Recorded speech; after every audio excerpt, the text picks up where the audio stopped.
What I'm going to do for this clip is string together a couple of different variations of a chest stretch or a pec stretch.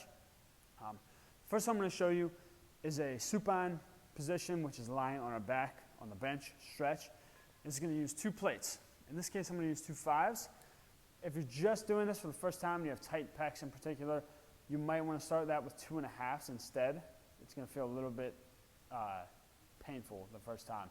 So start light, build into it. If the 2 1/2s get easy, switch to the 5s.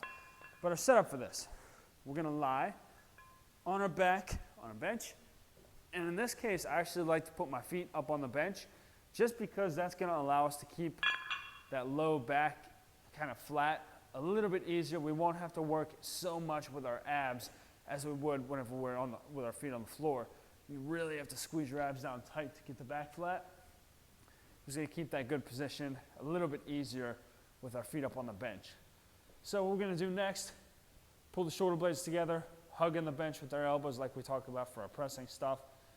I'm going to put those plates straight up overhead. Now what I do is I just stick my fingers through the holes here, my 3 middle fingers between my pinky and my thumb. I just go right into the opening of the plate there. And all I'm going to do is keep my arms straight and kind of take those out to a Y position, as if we were doing a YWT. And I'm going to just let them hang down and stretch out. You'll feel that stretch right across your shoulder joint. And we're going to just let this hang here. Now, you could just let this hang, just normal position here, normal stretch. I like to incorporate a little bit of PNF, which is proprioceptive neuromuscular facilitation, for any of you science nerds. All that means is we are going to put, after we hold this stretch like 10, 15, 20 seconds, we're just going to put a little bit of pressure into our hands like we're trying to lift our arms back up. You might see that little discrete movement here when I'm picking up against that weight.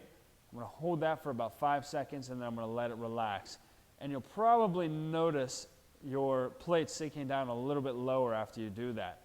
What you're doing is tricking your muscle into thinking that there's more tension here than there is, and it's going to have a reaction that allows it to release that tension and relax a little bit more. And so we're going to do the same thing again, a little bit of pressure up against those plates, again increasing that tension across the muscle, and then we're going to relax it and let it sink down a little bit lower. This is just hanging out here. Once you're finished, it can be a little bit painful to get out of this position. So what I always recommend is put that little bit of pressure back into the plates and then pull the elbows in carefully here. And then you can toss the plates down to the floor. So that's the first variation of the stretch. Like I said, there will be a couple different ones in this video. The first one with the plates is right there. This is a second variation of a chest stretch or a pec stretch. We're going to start here in a quadruped position on the floor.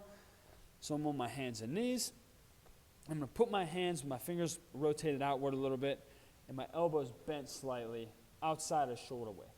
And all I'm going to do here is straighten one arm and drop that shoulder down to the floor like this. Now when you do that, you might feel that stretch a little bit more in your biceps. And if you do, what you can do is rotate your thumb up towards the ceiling, and then you're going to really feel that pull across the chest joint. You might feel like you need to adjust it a little bit. I do, particularly right there. I'm getting a nice stretch across my shoulder joint and my chest here. I'm going to come back up to the middle. I'm going to do the same thing to the other side. Drop that shoulder down to the floor. Rotate the thumb up. I can look up this way here. Again, get a nice stretch across that joint.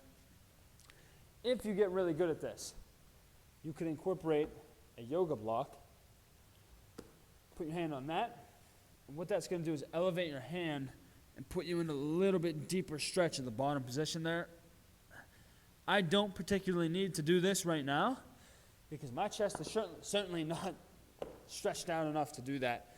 But for those of you who are a little bit more mobile and still looking for a good stretch here, it's the same thing. But it just allows your shoulder to get a little bit below that hand and really pull across that joint. That is your quadruped pec stretch.